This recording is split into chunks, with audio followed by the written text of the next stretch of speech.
Hey Jay, this is Courtney Moore here from Olympia Fitness Clubs in Salisbury, Maryland, and I wanted to answer a few questions that you had asked me. The first question is, what is self-care to me?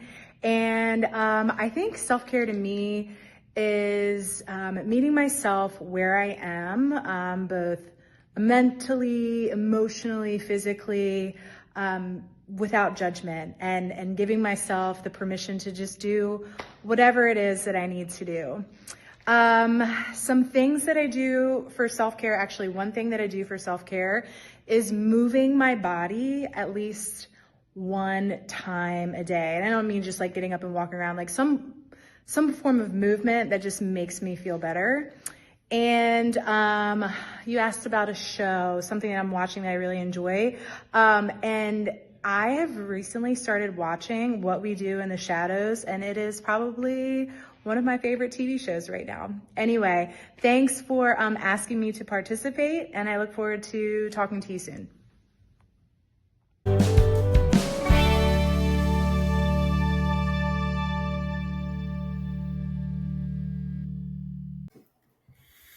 Hello again, everyone. Merry Christmas Eve.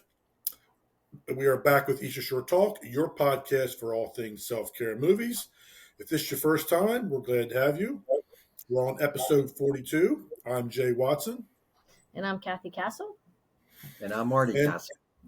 And we have a special guest who, if you guys have been following the podcast, has had a cameo appearance on the Easter Short Talk Around Town segment. But we've got Cathy's husband, Marty, joining us. And Marty, I'm going to let you kind of introduce yourself to those who are watching that are not from the area that may not know who you are, aside from being Cathy's husband. Yeah, I'm Marty Cassell. I'm Cathy's husband, and I work with her as well at Channel Marker. Actually, I'm getting ready to hit 33 years there. I'm their clinical director, and we live in Easton, 4 boys. It keeps us very busy. But it's you're a clinical social worker. So this topic that you talk about is really my passion, Jay. So I appreciate you having me on. Absolutely. And what our main topic tonight is going to be pretty laid back. We're going to give out some holiday wishes to our community. We're going to kind of talk about some things, not literal gifts, but some Christmas wishes that we're going to hand out to our community. And then, of course, we'll talk a little bit about what we've been watching lately at the end of the show. But first of all, we're going to do a little, as we do normally, do a little check-in and kind of catch up with each other. So what's been going on in the Castle? Well, he always says that. The Castle. Get it? And if you can't see us, it might be a good thing if you're listening and not seeing, because we all have Santa hats on, but I think mine is pretty stylish. I think Jay's liking it because it's covering up his head. Yeah, there's no glare off my head. Marty has the whole outfit with a sweater and hat. Anyway, what's going on? It's a busy time. Like right before we went on the podcast, we're running to several stores, getting gas. I'm making Marty pick up his speed a little quicker because he operates a little differently than I. And then, but I guess one cool thing that I should show you this. Hold on. Look at this. I'm crafting in my spare time. This is a self-care thing for me. See this tree? So these are napkins, and I drew this tree on paper, and then I took a picture of it. It's a Christmas tree, if you're listening, and I sent it to a Cricut machine. And then I made iron-on decals with it for like placeholders for Christmas dinner, so people will know when. No, they're not allowed to use that napkin, but. Yeah, so I've been use your crafts for the holiday season. That's pretty cool. Yeah, and that's Marty and I were talking about it because it's for me for him it would probably be like what are you gonna make me do? But for me it's a form of self-care to not think about anything but doing a little crafting. Yeah, I like it. How about you, Marty? I don't have that crafting gene. Crafting gene? No, I don't. So what would you say you've been up to lately? Well, I've been, I'm still trying to walk most mornings. some mornings I'm on the treadmill inside because I think this morning when I left the house, it was 14 degrees. So Yeah. That's something I really enjoy. And then probably another close second is reading. When it comes to reading, I do it every day, and it's just part of filling in that bucket of learning and growing, and something I enjoy immensely. So I've actually been on vacation. Oh yeah. Friday was my first day of vacation, and I don't go back until January 2nd. And it's every year I take this end of year vacation. It takes on its own kind of identity. Each year is a little bit different, and a lot of it's based on the weather and what I can and can't do outside and all that kind of stuff. Today was the first day I actually felt like I was on vacation because Saturday and Sunday I'm off. I'm normally off from work anyway, so it didn't feel like vacation. I made another pot of soup. I thought since it was been so cold, I thought it was a good time to make my famous, or maybe not so famous, homemade vegetable beef soup, and it's been so good. I've eaten. I had dinner last night, and I had lunch and dinner tonight, and I'll probably have at least one meal tomorrow with that same soup, and then put the rest in the freezer. And I gotta say, even as kind of self-isolating and antisocial as I have been in the past, I always liked the crowded stores this time of year, and I still kind of, because that kind of adds to the vibe of Christmas in the air to me. Everybody rushing around. You could hear like mumbles of, I gotta get so. You could hear people talking about what they got to get, like not eavesdropping, but you just can't help but hear that everybody talking about it, and grabbing stocking stuffers and all that kind of stuff. But the one thing I hate, even in our small little town this time of year, is the stinking traffic. Yes. It's bad today. It's, it took me, I went to the gym, went and grabbed some stuff real quick at the grocery store, and the checkout, the self-checkout lines at Acme were like, I went to Acme. backed up halfway down that aisle, like right there by the self-checkouts. And then just getting out and trying to go my 1 mile from there to my house, I was like, oh my gosh. Yeah, but I'm not that's one of my big pet peeves is like heavy traffic wherever I am. Like, we just came by Hearthstone, which I know you go to the gym. The traffic was backed up from the stop sign at Dick's Sporting Goods all the way back to Hearthstone. I don't think I've ever.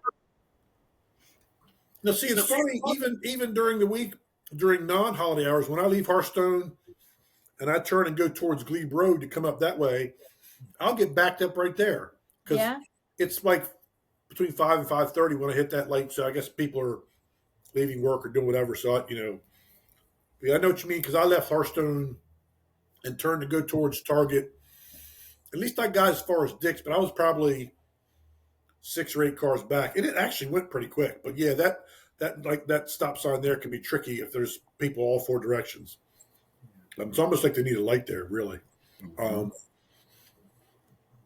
Yeah, today I was like, was the first day it felt like vacation, and I was actually like, man, I'm getting a little antsy. It's the first real, like, legitimate day of vacation. I got the week and a half left to go.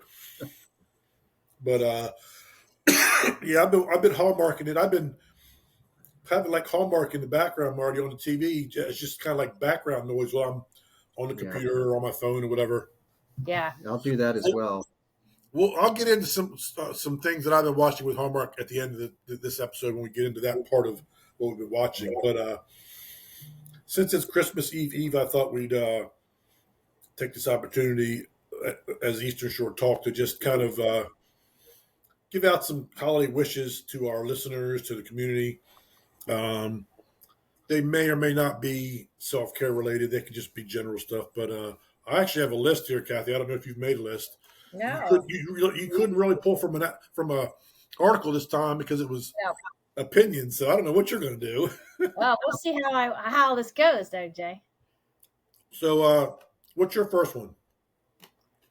You go first. You got the list. So my first one is, I wish for everyone listening, or just everyone in general, good mental health, not just for the holidays, but just moving forward. And as part of that, um, I hope that we can normalize the conversations around mental health. It's getting better, but it's still considered kind of a uncomfortable or a taboo subject for a lot of people. So I believe, and I think Kathy, you probably agree with me, that talking about it, certainly with people that you trust, talking about it is certainly important as far as coming to grips with our own mental health and well-being. Um, my first one would just be I wish for good mental health for everyone during the holidays and moving forward into 2025.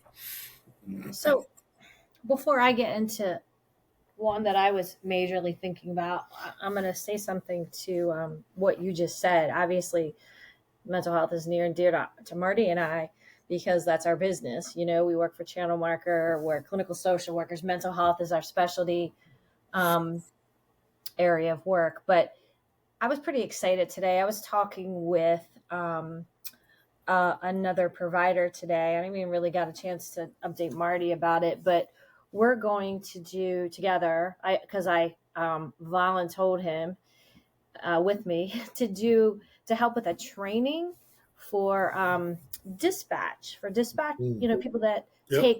take calls, right?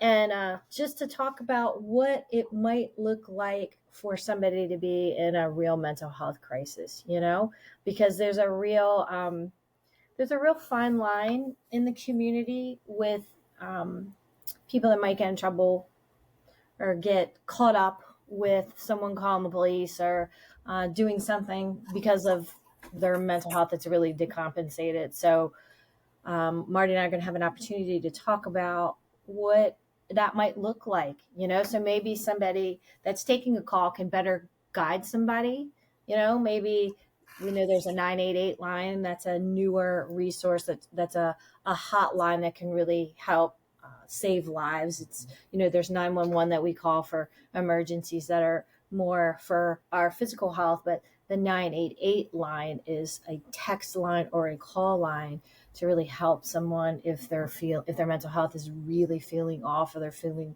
lonely, or they need some extra support. So that's a really good resource. But I'm excited that we can, in the new year, hopefully talk with more people or have more presentations like that. There could be an opportunity to just kind of explain what that looks like. An example we were talking about is maybe, it's kind of illegal. It's kind of, I chuckle. I shouldn't laugh, but it's kind of illegal to have medication in your car that may not be labeled, right? Or Yep. may it be a different pill in the bottle that has a different label on it, and it's not the same pill in the bottle. But there's all kinds of things that people do, not necessarily that they're trying to do something illegal, but maybe that is the best way they had at that time to carry their medication, or they Right. didn't have somebody to help them organize their medication. And of course I'm talking about people that are having some really serious problems. But anyway, I think there's more and more conversations happening with the helpers and first responders around what it looks like, and how to come around and support someone that really might be in a really difficult situation. So it's kind of exciting that we're there, where we're talking about those kind of Yeah, conversations. you're kind of hitting two birds with one stone there, Kathy, because you're training those folks who are on the line with folks all day, every day, and Right. helping them get tools. But you're also by default kind of you're normalizing that discussion, that conversation about mental health, kind of because they should be equipped to do that. Number one, but then and I can't speak. I don't know how I can't speak for what a dispatcher does or goes through, but I can imagine that those tools they can transfer to personal lives, and then maybe they've got a loved one or a family member who is suffering, and they can kind of help bring that discussion and make that conversation more normalized. And again, it's getting a little bit better. We've you would know much more than I would, but it seems as though it's making progress in the right direction, but it's still some work to do as far as Oh yeah. having it so.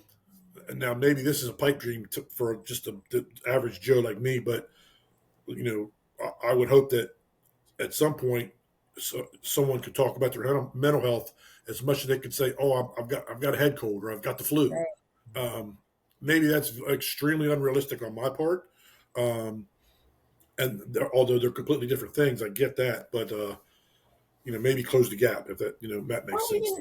I hear people saying more, I need a mental health day. I think that Mhm. that is something in the work field that I didn't used to hear, right? Nobody wanted to say, I want to take a mental health day because what the heck did that mean? But I think Yeah. now we've sort of adopted that language like, man, I might be a little stressed out and I just need a day to do some self-care. I think mental health and self-care are definitely starting to run a parallel path. So I'm glad to see that as well. It's funny, Cathy. Every time we do these episodes, Yeah. we'll start talking about something, and something else, another a light will. You know how I am. As we're talking, I'm thinking. You were saying you're hoping to help train the dispatchers to recognize mental health distress in the callers. What about recognizing it in ourselves? Yeah. As you're talking, I'm thinking, well, wait a minute. Isn't it? It should also be talked about as far as how can we recognize it in ourselves, not just from someone who might be in our family or on the other side of the phone line or whatever. And maybe that's something we can talk about in the new year. As far Well, as if you're on it, our clinician here on hand could maybe just give us a couple things, put you on the spot. I think it's so difficult to do what you're saying, Jay, to kind of pick up on that in ourselves because we usually just pay attention to what we see. So, we don't. not what So we if feel. if I'm having a conversation with you and having lunch with you somewhere, I could pick up on things that I'm seeing, observing, Like if and somebody's tired and say, a little hey, irritable. you look tired. You doing well, but I can't see myself. Right, So right. it's almost like you have to really hit the brakes and really do a check-in with yourself. How am I how am I feeling in this moment? Am I what are my thoughts right now? Because if our thoughts are negative, right, maybe we're in a negative place. So there's certain things we can do like that. It's just not just like how we're feeling, but what is our internal self-talk? Do I feel any, what are my physical cues right now? What's going on? Do I feel any tension? Do I feel, because a lot of times too, physical things, are manifested through how we're feeling and what we're thinking. So, they can be good indicators of that. Talk about the HALT. Yeah, Cathy mentioned the HALT. If HALT method, HALT. Yeah, if you're hungry, it's a quick assessment. Am I hungry? Am I angry? Am I lonely or tired? So that's another quick self-check inventory you can do. But it's so hard because, like I said, we typically just pay attention to what we're seeing. Yeah. And it may take somebody in our life that maybe is looking at us to say, hey, you doing all right? You seem off today or something. And I think we do a good job with people that, we have coworkers that we try to do that with. We have, family members, friends, but to do what you're saying, to that's challenging. It's a very cognitive thing that you have to do. You have to really think about it and kind of stop and say, how am I feeling? What are my thoughts? It takes some self-awareness to do. Yeah. Yeah. So, one thing too that you were talking about, what this time of year can be tough for people too, very difficult, because Christmas, they make it such a joyous event, right? For a lot of people, it may not be. And I think about this statement, I've shared it with Cathy a lot, is comparison is the thief of all happiness. And I think there's a lot of comparison that can happen during this time of year.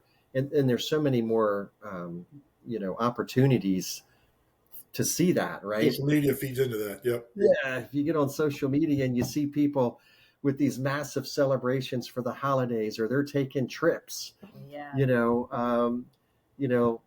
that can impact a person's mental health, because rather than being grateful for what they have, they're thinking about the things they don't have through seeing, what other people are doing and how Yeah. they're living. Mm-hmm. So if people can be just be great, I mean, that's just Practice practicing gratitude. gratitude, and but I understand. I've been in that. I'm guilty of that.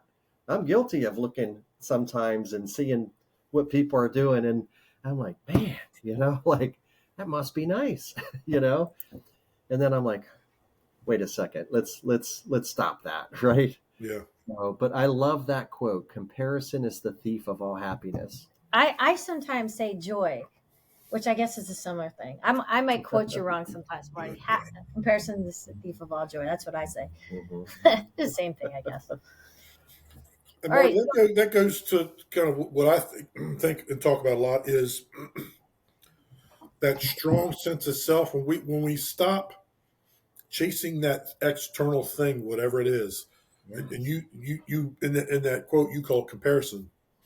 When we are looking on social media or we're looking at our peers and other people we know, and we're thinking, man, their life looks just so good. Now that's a whole other topic. Most of the time they're putting on airs, and it's not really what it appears to be. Number one, but Yeah. when we do that, what I call progression of self, and we have the self love, we do the self care, we get to a point where we have enough strength of self that we're no longer making choices based on fear, desperation, and loneliness. So we're no longer comparing, and it's hard because like comparison and approval are kind of siblings, and I think Yeah. we all, to some degree, want to feel validated in the world, and that's where that approval, and that's where it kind of it gets blurry. It's a lot of kind of gray area there. So it's tough, but I think hopefully as we get older, we just get it's exhausting. So we're just like, I'm just too tired to be dealing about worried about the Joneses, keeping up with the Joneses or whatever. Yeah. Yeah. You like to meet those Joneses, hey? Yeah, the Joneses must, yeah. How do you do it? What's your trick, Mr. Jones, Mr. and Mrs. Jones? So Cathy, Um, what's your first yeah.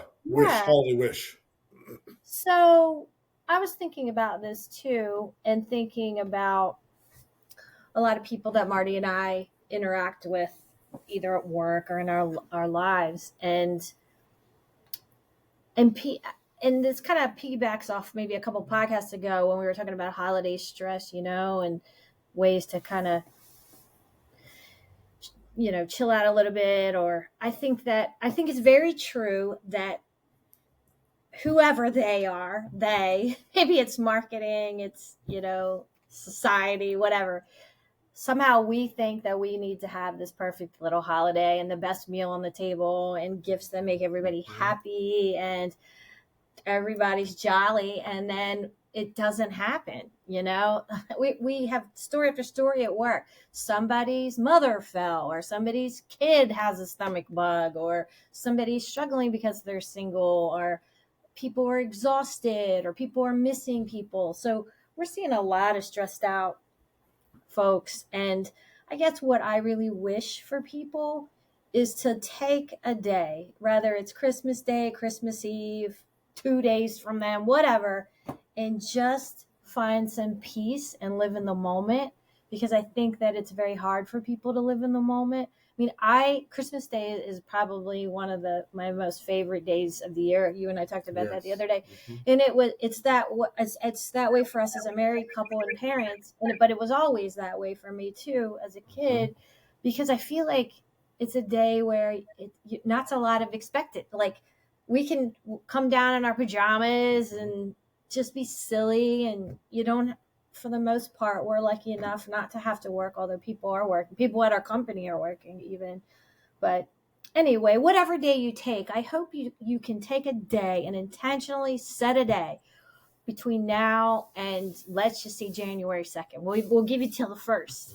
And just have a day where there's little expected out of you, and you can live in the moment, and you can take some self-care, you can sleep maybe be very aware of your surroundings. I know it's cold outside, or here it's cold outside. I know not in every state that might be listening is it cold, but take in things, take in the senses, get grounded, and just be present. I think it's hard to be present these days.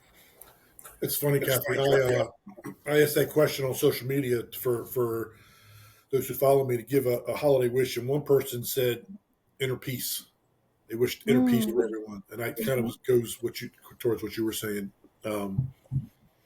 Schedule it. Schedule the inner peace time. Yeah, and hopefully, like I've said before, if you're doing self-care consistently for the months and months leading up to the holidays, it kind of mitigates that. You've kind of learned where to lean towards. Again, like Marty said, some people are dealing with specific circumstances this time of year, and it's more difficult for sure. But well, and maybe find a distraction, I guess. I was talking with a coworker today that is very stressed, and you can see it. Mm-hmm. You can visibly see it.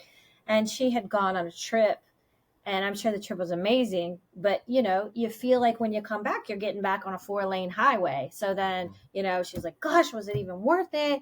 But, to me, it was worth it for her because it gave her a distraction from that busy, hectic life. But, I don't know, find a distraction. I would say what my wish is that you find a day of peace and living in the moment. But if it's hard for you to do that, what's a distraction that can take you there? Like I did the cricket machine, this weekend. What cricket? Is that what it is? It is a cricket. Sometimes I call it circuit. It's a cricket. Golly day. But anyway, whatever it is, whatever a distraction could be, maybe that'll help your brain stop running in that hamster wheel and do something else and let it rewire, What about you, Marty? Any holiday wishes for the listeners? Yeah, I do. But when Cathy was talking about inner peace, I was thinking about, even myself, like, gosh, like I really struggle with finding inner peace a lot because I feel like we're just running, as fast as we can with our hair on fire, just nonstop all the time. And it's like run, Rudolph. Yeah.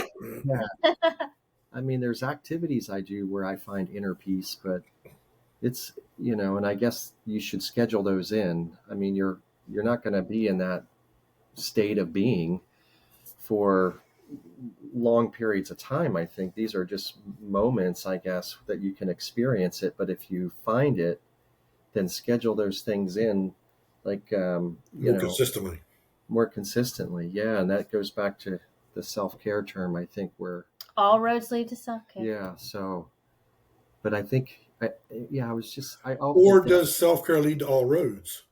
Oh, yeah. Yeah, that's true. That's a shirt right there. I also think about time a lot, right? Like, I don't know. I think about time differently at my age, and we're all the same age, I think. Yes, we are. And I think it goes faster when we get older. I think back in my early life, how much time I wasted, like just wasted time. And like, I feel like it's such a value. I don't know if there's anything more in the world that's more valuable than what time is. But I also think it's the most wasted thing as well. Why is something so valuable wasted so often? Like, I think about like, I'll get my screen hours at the end of the week. It pops up on your phone. And I'm thinking, look how much time I just wasted on my phone this week. I don't get that time back. It could be work. It could be work, Tex. But, or I see my kids on their PlayStations, for hours and hours. And I'm like, they're not going to get that time back. So but they're not in the bar. Yeah. But it is self-care. I mean, it is self-care. Yeah, that's a good point. So don't tell them I said that, because I can't use that as an excuse. So I'm just I just want people to be really more, if they are already conscientious about time and how they use it. So I try to be very more purposeful and,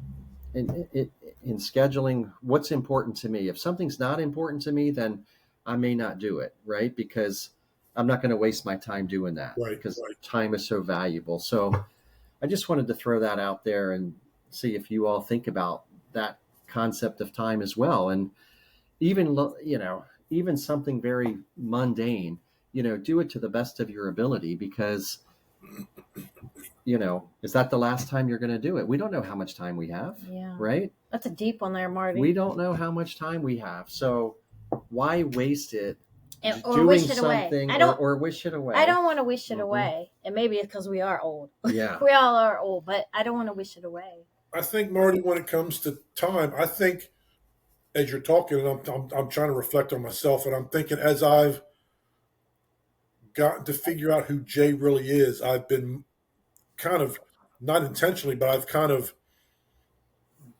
I lean towards that, and that kind of makes my time more efficient, if that makes sense to you. Just, I didn't intend it. It wasn't a grand plan of mine to make my time more worthwhile. It's just, Yeah. I think the more we work on ourselves as individuals and we start valuing who we are and know what we're worth, I think inherently we just are more efficient because we're just like, oh, working on Jay is a good thing. I want to be more about that. And so it's just more productive and efficient, if that makes sense to you.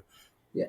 And I think if we're using our time that matches our values, right? This whole value alignment, like, no, there's a lot of things that you can learn what your values are, right? A lot of different like assessments or whatever. But if you're doing spending a lot of your time that's not related to your values, you don't feel good. That's not that's the opposite of efficient. Yeah.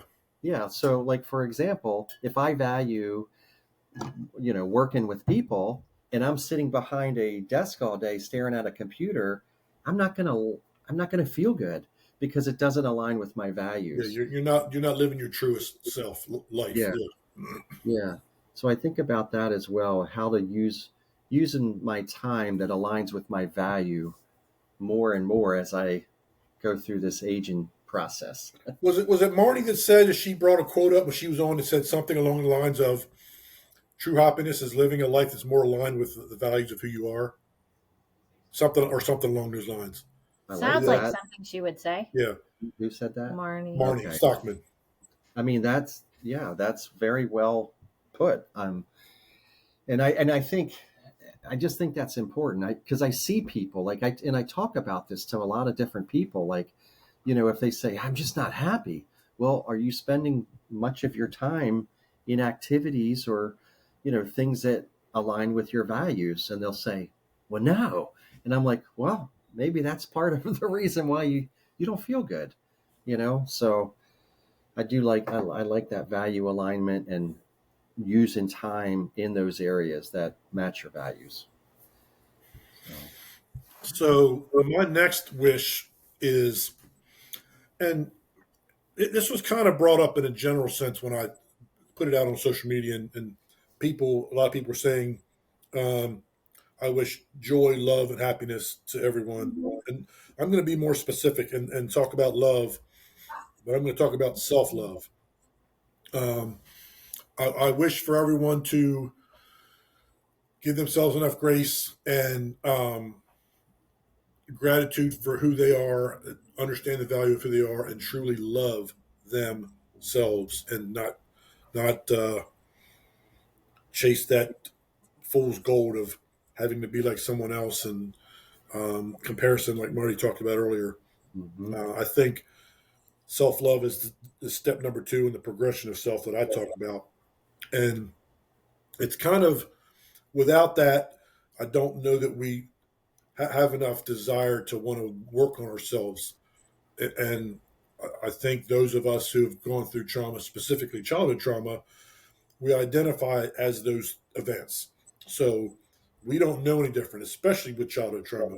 That's all we know. Our value in our formative years is that in our younger minds that has not developed and understood yet. So we have a harder, longer road to loving ourselves. But it's life changing. There's nothing bad that comes from it. Love yourself enough to take care of yourself.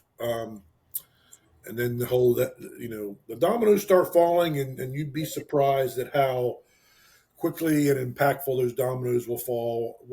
It's not an overnight thing, but once you're consistent and you start working towards valuing who you are and loving that person and living the truest sense of who that is, and that fingerprint of how we live, who we are, is different for everybody, and it's supposed to be that way. But yeah, my second holiday wish is self love for everyone. Nice. Very, very I really feel like too, Jay, that means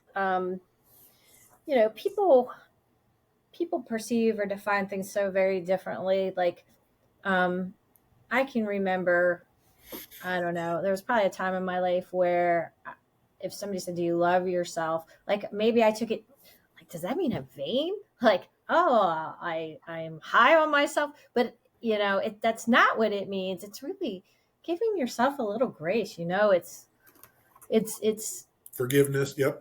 forgiving yourself. People beat themselves up. I hear it all the time. Oh, I think I drank too much last night. I hope I didn't act like a fool. Or I was really grouchy this morning, and I feel like I yelled at my kids when I was dropping them off at the school. They're probably going to think about it all day. I know I just told a mom that recently, like, no, you're thinking about it all day. That kid, soon as they got in that school, it switched. Mm-hmm. And, like me and you, Jay, we were singing Dreamweaver in, the sixth grade. We yep. didn't care about who we got yelled at in the morning. Yep. But it's the parent that's holding the guilt card, so love yourself, man. Let it go. We're not perfect.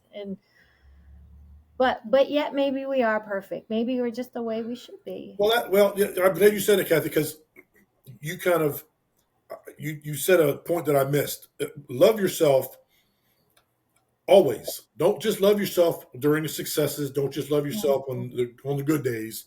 I think we need to love more on the days we're struggling than we do on the days we're succeeding. So love yourself all days, every day, no matter how successful or not successful, always. Yeah, so I'm glad you brought that up.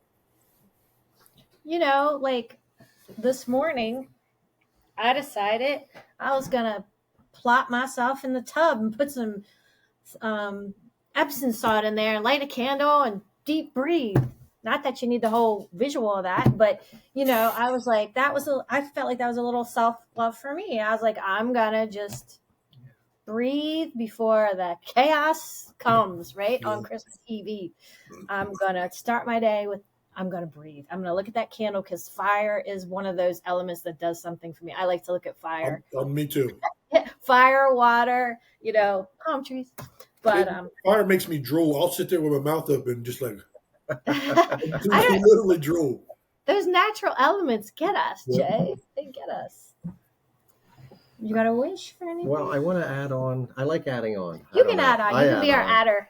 Because there's two things that you guys are talking about is like love yourself, but you have to know who you are. Yes. Right? Yes. You have to, and I think that can take people a long time to figure out. And be okay with that. Yeah. Who exactly they are.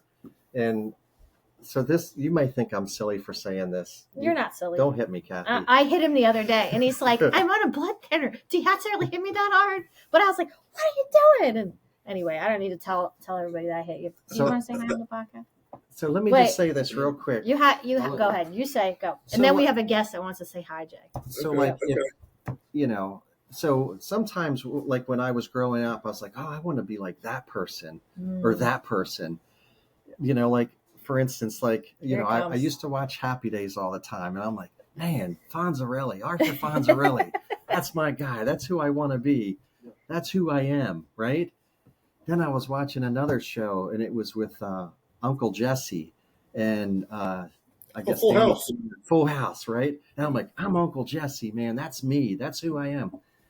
Well, Jay, the realization hit me a while ago that I am not Fonzie. I am Richie Cunningham, and I'm not Uncle Jesse. I am Danny Tanner. So, but it took a while for me to accept that, like, because I was like, as silly as that sounds, I'm like, yeah, I'm cool. I got, I can wear a leather jacket. I can be cool, right? But I'm like, That's not me. I am, and even my coworkers, I tell them that story, and they're like, "You are so Danny Tanner. You are nothing like Uncle Jesse or Fonz." So I think once you accept who you are, and that can be humbling, then you It's can freeing practice. also. Yeah. That's a good word. It is freeing. Absolutely. You want to say hi? Oh, we're gonna part the sea here. I was just gonna say hi, Jay. What's up, Tristan? I want to build off what Bob Saget just said. You're not what you think you are, but what you think you are. Thanks, Tris.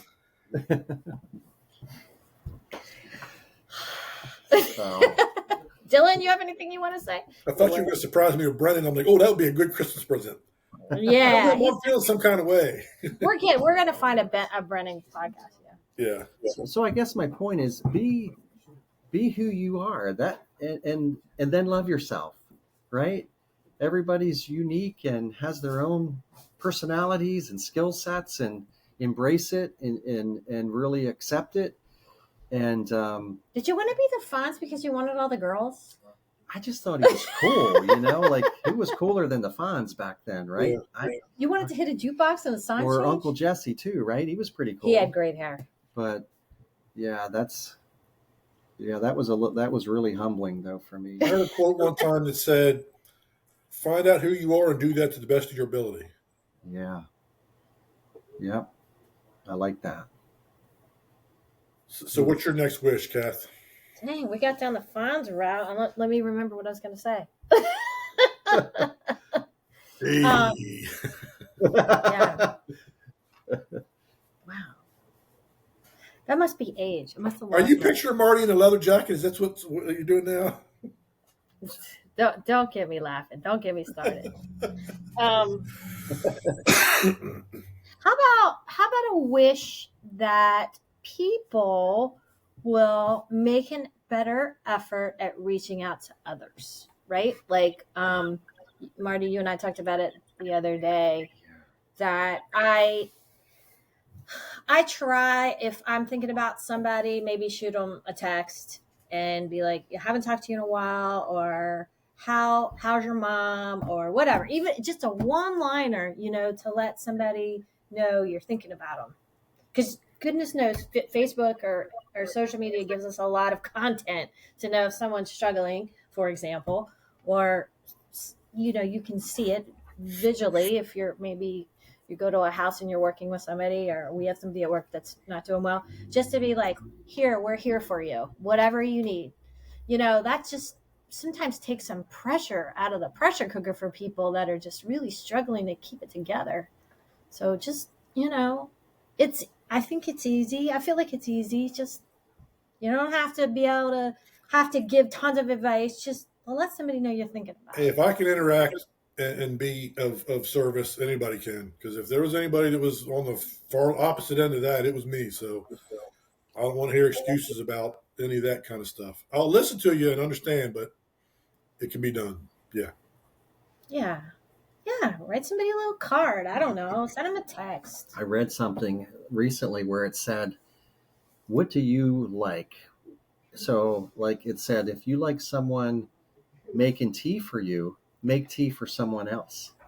If you like receiving a compliment someone else. So things that make you feel good, what are they? And do that for other people. Do what you do, your love language for them. Yeah. Yeah. So that really struck with me, and I push tea on Jay. Yeah. Tea pusher. Yeah. I was thinking about something in it. Oh, you were talking about interacting and reaching out, Cathy. And I think it's important to note that there's two parts to that. There's the being the person that, will reach out, whether it's just to check on somebody, or whether it's just to say hello for somebody that you need to catch up with, or if it's to get something off your chest. There's that part of it, but also be receptive to others reaching out to you. Be willing to be a listener. Be willing to be present, as we talked about last week with Alicia and David. Just presence. You don't have to be a fixer necessarily, but just being present and being there with someone as they're whether they're just catching you up on life or whether they're talking about their struggles. Just it's play both roles. It's important to play both roles when appropriate. Yeah. Yeah. I And wonder why there's some reluctancy. Like I was talking the other day with you, Jay, about I have those thoughts. Like I care about people, like Cathy cares about people, but she takes that next step. You do too, as you mentioned, where I don't always do it. Like, if I'm thinking about someone, I won't send them a text. Hey, how are you? Just thinking about you. Cathy Right. does that all day long. It sounds like you do that too. Like, well, now, but I have not always been that way. yeah. So how'd that happen? How'd that transformation happen? When my evolution into finding the Lord and having worked on myself for so long, because it used to be, Marty, and I think I told you this the other day, it used to be that I would project my feelings onto them. In other words, I was one that did not want to be bothered by anybody for anything. So my thought when I was younger would always be, although I would think about someone and say, oh, I wonder how so-and-so's doing. My very next thought would be, oh, but I'm sure they don't want to be bothered, because that's how I would feel. So that was your protective barrier, maybe. yes.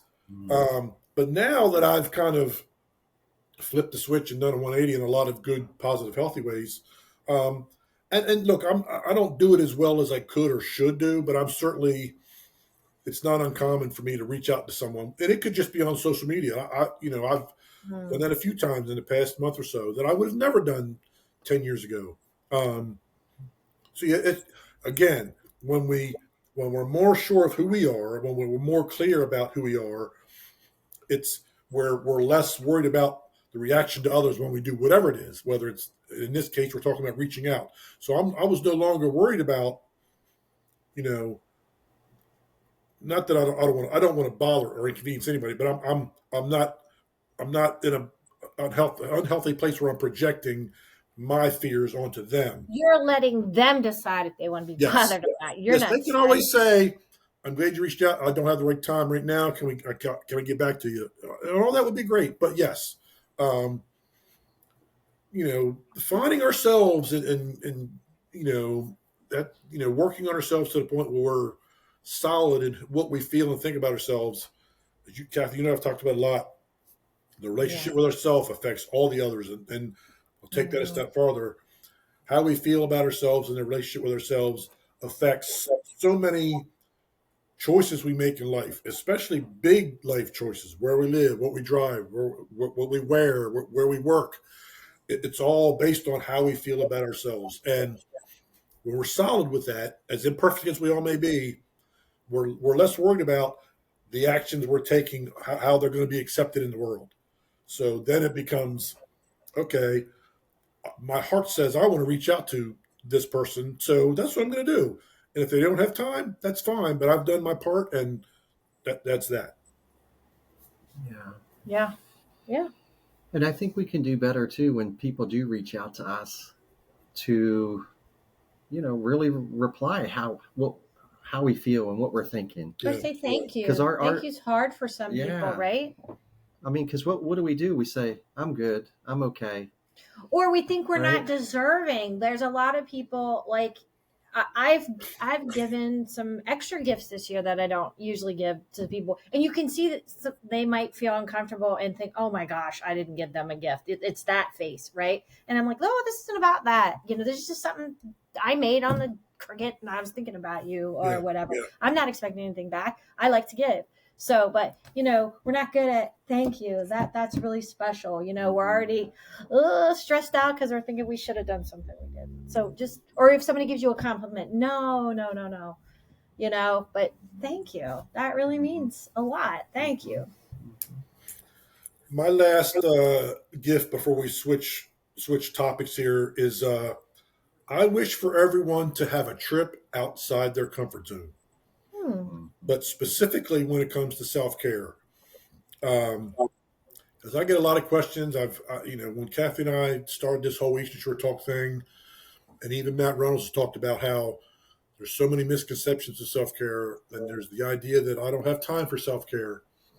Well, as we've accumulated all these guests and they've talked about the things that they do for self-care, and Cathy talked about how she talked me into being a tea lover, I would have never thought about that. And it's not a huge time consuming drastic thing, making a cup of hot tea, but it's just something I would have never thought about.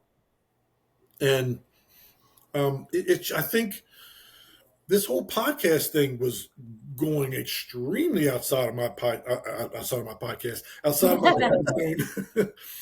When we were doing the in-person sessions, there is no way in this world 10 years ago that it would have ever been an inkling of a thought to do that. But here we are, 42 episodes now later into the podcast. And, there is, and look, you're not going to try everything that you everything that you try outside of your comfort zone, but that's kind of the point. But you're going to come and stumble across some things that you're going to be like, wow, this is really pretty cool. Or this is really impactful that you would have never realized. And they become a small little piece of those things that help build up who Jay is. Because I think we're always trying to fill in all the blanks because we're always like in progress till the day we pass. We're always a work in progress. And part of that is if you're always in that same lane like Jay used to be, you've already filled those voids. That part of you is filled up. It's done. To fill up those parts that are you're still trying to piece together to bring a fuller Jay about, you got to kind of go in different directions and try different things. And they may suck sometimes, but you may stumble across some things like, hot tea and even a massage at one point I would have never done way back in the day, but I go every month now. And so I'm telling you, This have podcast makes us the courage and have the fortitude and the willingness to try different things outside of your comfort zone, because again, you may not like them all, but you're going to come across some things that you're going to be like, wow, I am so glad I did this. And they're going to become parts of your life that matter that you would have never known before. So true. Yeah. It kind of reminds me of the poem. He loves this poem. Yeah, I'm not going to read you the poem, but it's You mean to pull it up? You could read the poem. but it's very powerful, and I carry it around with me wherever I am. It's about a person that is walking down the street and they fall in a hole. And they didn't see the hole, right? And it takes them forever to get out of the hole. And then the next day they're kind of walking down the same street. They fall in the same hole. And again, it takes a while to get out. And they're kind of still saying, it's not my fault. I can't see the hole. Do you need the poem? And then I think in the third day they're walking down the street and they fall in the hole and they're like, I see it was there now. It is my fault. So now they're like thinking, okay, I keep falling in this hole. I keep making this same mistake over and over. It's a habit now, and we know habits can be hard to break. And then the fourth day, I'm walking down the street. I walk around the hole. And I'm thinking, yay, it's over. The story's over, right? And the fifth day, I walk down a different street. So that's kind of what you're saying. Get out of your comfort zone. Some people don't know there's a different street, though. They spend their whole entire life walking down the street, falling in the same hole. And life is not supposed to be lived that way, right? I mean, to fall in this metaphorical hole all the time. So what does it take so we realize there's another street that may offer us a different opportunities in life to be more fulfilled and more happy, so I think about that all the time when I'm like, if my life seems like it's moving in a bad direction, do I need to take a different street and see what that's like? And that kind of piggybacked on what you were talking about, having the courage to get out of your comfort zone, to try something new. It clicked in me. Walk down a different street. Yeah, and Marty, your life doesn't even have to be going in a bad direction. If you're just not growing, you're just not getting anywhere. Yeah. Somebody once said, "Nothing changes if nothing changes." That's right. And you, in order to get what you've never had, you need to do something you've never done. Yeah. So But what typically has to happen for a person to walk down that different street? There has to be, for that intervention to take place, right? What, is somebody kicking you in the rear? you Somebody. get tired of climbing out of that hole eventually. That's the rock bottom, literally and figuratively. Yeah. Yeah. So I don't know, but I don't want people to live like that. I don't want people to hit rock bottom, and that's not up to me. Everybody can Right. live their life, and they're going to. Everybody has their own journey in life. Their turning point. Yeah. Everybody's, yeah. But you hate to see it, right? Especially people you care about that hit rock bottom before they realize there's a different street. But you can tell people all day long till you're blue in the face, but it really has to come from within. That change. For sure. And that's the only meaningful adjustment that's ever going to be made. They may take it in and intellectually think, oh, that makes some sense, but putting it into practice, it has to come from a spot that you just get so tired of what has not been working. Most of us, myself included, when we're in it, don't know the answers to get out. But what we always know is what we're doing is not working. We know we're not happy. We know that part, but just how bad are we not happy? It has to, it has to be to that sick and tired spot.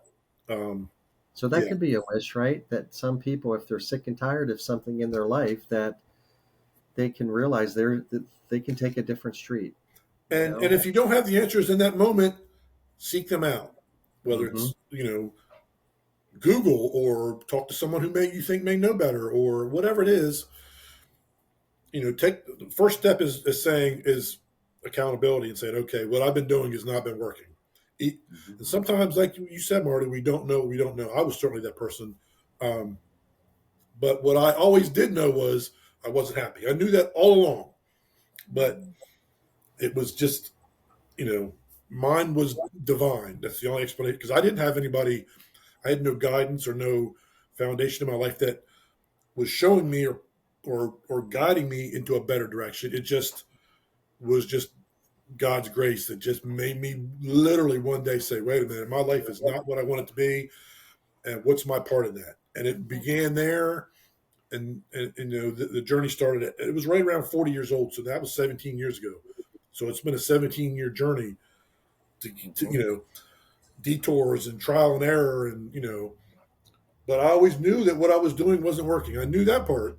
So now what?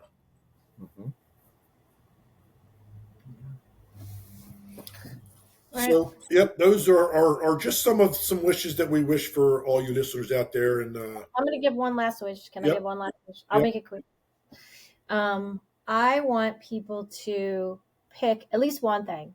And if you can do 2, 3 more, whatever, that's going to be something that you want as one, whatever you want to call it, a distraction, self-care, self-preservation, whatever. Find something for the new year and it takes some thought with yourself. You need to have a little time out with yourself and think about what that is. Is it, a self-care go-to? Yeah. But make yourself make that list.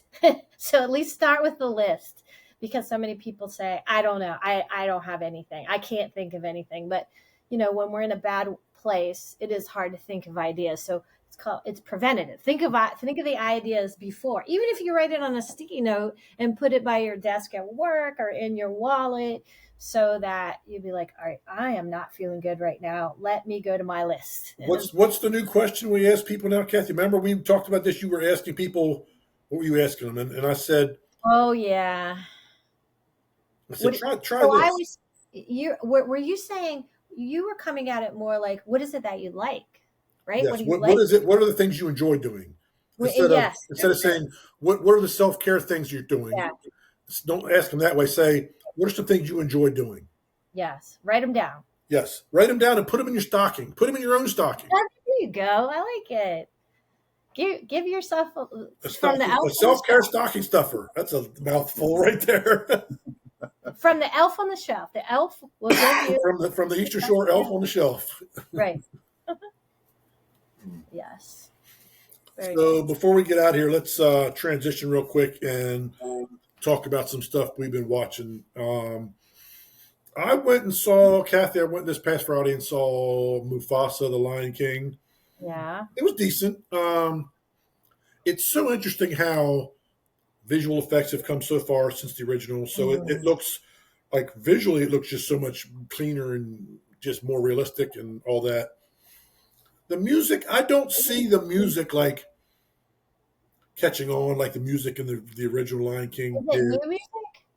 Yeah, it's brand all new music, all new songs. Um, it's basically a prequel. It tells you how Mufasa Mm-hmm. became Mufasa. It tells you like him from a cub and on up to the time he becomes king. It tells you that whole story. How Scar, who was Scar, and how does he come to be? And yeah, um,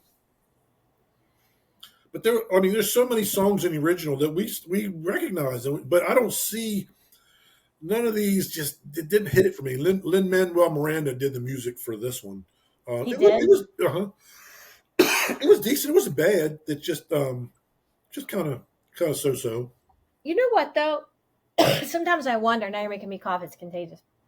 Um, do you think some of it has to do with like when the original Lion King came out, we had less choices? So were we listening to more of the, or did we're listening to less? I mean, we have less shows to watch, less music from like soundtracks like that to listen to. Is it that we have so many choices? I don't know. It's just a thought. I'm not sure. Yeah, I don't. I mean, like I said, there were parts of it like visually, it's worlds better because just technology's better, so it Yeah. just looks a lot better. But and the story's kind of cool. You're kind of like it's a Disney movie, so there's it's only so much depth it can have, but it had enough meat on the bones to kind of be like, oh, I wonder what's going to happen next. You know what I mean? Okay. So it's watchable, Yeah. certainly Yeah. watchable for an adult for sure. Yeah. Um, and it was sometimes so many of these franchises are guilty of just making too many movies. There's too many prequels, sequels, whatever. This was appropriate because it was presented in a way where Rafiki, the baboon, who was kind of like the wise man for Simba, he tells the story to Timon and Pumbaa and Oh yeah. Simba's baby cub how Mufasa came to be. So he's telling the story to them, and every once in a while they'd be like, "Wait a minute, we're not in this. We're not in this version." And they would do a break, and they would have like the comment. So it was They're kind so of funny. it was kind of cute how the like Rafiki was telling the story, and he even told his own story about how Rafiki came to meet Mufasa and that whole stuff. It was So it was neat. It's watchable for adults. So um, I would certainly recommend taking your kids and Yeah. not being afraid that you're as an adult you might not enjoy it. It's good. Good. Um, I've been watching all the Hallmarks, Marty, and I watched one. It's so funny. Ever since we did the episode, Cathy, on the podcast about um, the stigmas of being single, Yeah. I watch these movies with a different eye now, and I'm like, Have you ruined it for yourself? we talked about this on last week's episode. I'm like, there's no, they're not like they're. I'm like Hallmark is like perpetuating these stigmas because they're saying they keep like their theme is this couple gets together and they live happily ever after. That's like the gist of what Hallmark is, right? It's a rom com. But at the same time, I'm thinking, wait a minute, You gotta go to a you don't different. have to be in a relationship to be happy. Just throw one per season where they're like, You're in the rom com channel. You got to go to a different channel. I don't know what that is, what channel that is, but But I watched one last night and I liked the story. And here's my other minor complaint about Hallmark. And don't get me wrong, I'm still a fan. I'm still going to watch. It's not that bad. This one is they're not really Christmas movies. They're like Die Hard, where Christmas just happens to be going on in the background, but the main story is something that's not Christmas. Like last night, I watched one. It was called Trading Up for Christmas, or the Christmas Trade Up, where this woman's sister was about to lose their home, so she was trying to help her sister get a house, and she had heard or saw an article somewhere where this little girl had kept trading items and trading up, and trading up, and literally went from like this minor little item and traded all the way up to an apartment. So her quest is that, where she had Christmas decorations and she exchanged them for this thing, and then this thing she exchanged for a snowmobile, and she had some guardian angels along the way who caught on to the story and were willing to like give her a trade that was higher than what was equal value. In other words, they were helping her out a long way, and that like by itself, I like that concept as a story because it's different. It's different from any other Hallmark movie. It was great. It's just not a Christmas movie, but it was presented as our original Christmas movie for the Hallmark Channel, and it's not that. Christmas is the decorations in the background, while this other story, because I'm thinking, okay, what are they doing to participate in Christmas? And they weren't like making cookies or exchanging gifts or doing Christmas things at all. It was just Christmas was the backdrop while this other story was going on. Not that it's the same with Die Hard, because that's terrorists that are taking over a building. Hallmark's not going to do that, but it's in principle they're doing the same thing. The story is the story, and that story was great. But they could have put that on in June, and it would have been perfectly fine. What was Holly playing that I said that is not a Christmas song? They keep playing. Earth, Wind, and Fire. December. Oh yeah, they've changed it to December instead of September, so they've changed it to be a Christmas song. Yep. I'll forget. No, it's not. No. As if we need more Christmas songs. That's cheap. That's not a Christmas song. Anyway. Oh, I forgot to tell you, when I was watching Mufasa, I learned something. There's a saying. It's part of it. I was complaining about the songs, but I did pull this one part of this one song, and it says, "If you want to go fast, go alone. If you want to go far, go together." And I was like, "Ooh, I'm going to remember that one." Yeah, that's good. Did you watch I caught one of the Hallmark movies and I didn't see it. I think I missed the very beginning and I missed the end. I saw maybe 45 minutes of it. Sorry. I just didn't know if you knew what it was, but I think this one guy, like you said, I don't know how it was a Christmas movie, but he's agreed to do a transplant for this lady, like a organ transplant. Like a kidney? Yeah, I don't know what organ it was. It was a kidney. Did you see it? I saw just that part where they're sitting down and yeah. She was a match. Yeah. He was a match. Have you seen that one, Jay? Because I'm trying to find it and see what because I want it intrigued me. I actually like that one. Amy Teagarden is the actress. Yes. Not Lacey Chabert or no? No. Lacey's still on Hallmark because a lot of the other ones went to American Family. Great American Family. Yeah, I like that one too. But again, that one wasn't really, they weren't participating in Christmas. Well, I want to see it though. I didn't know if you remembered the name of it, so I need to find out the name of it. Well, the name of the girl. If any listeners know the name of that movie, please. No, we can name the girl. What's the girl? Amy Teagarden is the actress. T as in stuff I drink. What's that? T. T as in the. Wait. It's T-E-E. Amy Teagarden. Yeah, that's her name. Yep. Is that her? Yep. She actually is in one of my favorites of all time that is a true Christmas Hallmark movie called My Christmas Family Tree, where she finds her biological father through this DNA company, but they're actually doing Christmas the whole time. So that's one of my favorite ones. And that's only, I think that was new last year. All right. I had a favorite one. Wait, you think it was last year? No. Or you can just pull up Hallmark Christmas movies from this year, and it'll be, because it was brand new this year. Yeah, I think it might have been. It was a liver transplant, Marty, I believe. Inquiring minds need to know. Huh. Anyway. Or you can just type in Amy Teagarden Hallmark movies. Yeah. I did. Not Once Upon a Christmas Miracle, is it? Might be. Was her name Heather? I can't remember. What year does it say it was on? That was 2018. No, this one's 2024. Yeah, How do you know that? This is brand new. Yeah. Wikipedia is not up to date. That's crazy. What good is Wikipedia if you cut out at 22? All right, I'll keep working on it. I got you.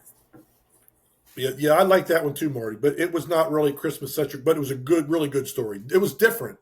I only caught part of it, but I'm like, I've been trying to find out what the name of that was so I can. It's not. See when it comes. Wait. Oh no, that's Easter. It's not.